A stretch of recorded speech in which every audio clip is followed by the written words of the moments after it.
O ofício redigido pela RGE, esse que eu estou solicitando no encaminhamento ao Ministério Público e à Agência Nacional de Energia Elétrica, ele foi datado exatamente no dia seguinte à audiência pública.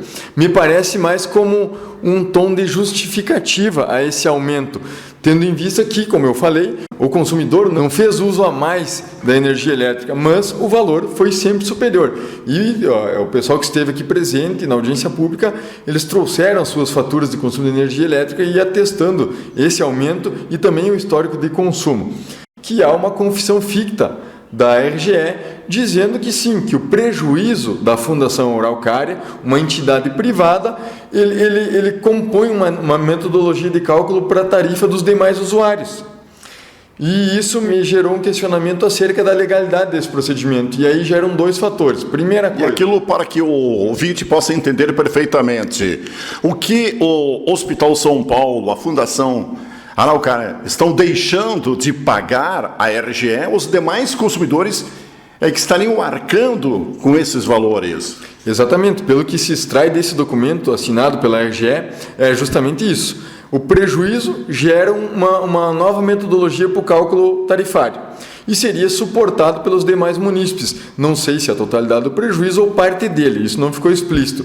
E por isso solicitamos esse encaminhamento ao Ministério Público e à ANEEL para verificar se há ou não irregularidade nesse procedimento. Veja bem, Ademar, por quê? Porque a RGE é uma concessionária de serviço público, estaria então suportando o ônus desse prejuízo a grande parte da população, mas, em contrapartida, o hospital manteria o débito. A RGE seria credora do Hospital São Paulo desse fator. E aí surge o questionamento, receberia duas vezes? Exatamente. No momento que o hospital, que a Fundação Araucária saldasse essa dívida, e a RGE, tendo cobrado dos demais consumidores, estaria recebendo duas vezes. Exatamente. E aí, sob o meu ponto de vista, há um enriquecimento sem causa, um enriquecimento ilícito e uma oneração excessiva aos demais usuários que não deram causa a esse resultado. Os contratos são individuais entre cada usuário, cada unidade de consumo de energia elétrica, e eles não têm a obrigação de suportar, seja por reajuste tarifário ou por qualquer outra maneira, um déficit gerado por uma entidade privada, né? Muito embora subvencionada grande parte de sua atividade por recursos públicos. Mas nessa linha, Ademar, solicitamos então para que o Ministério Público apure eventual ilicitude e a ANEEL também.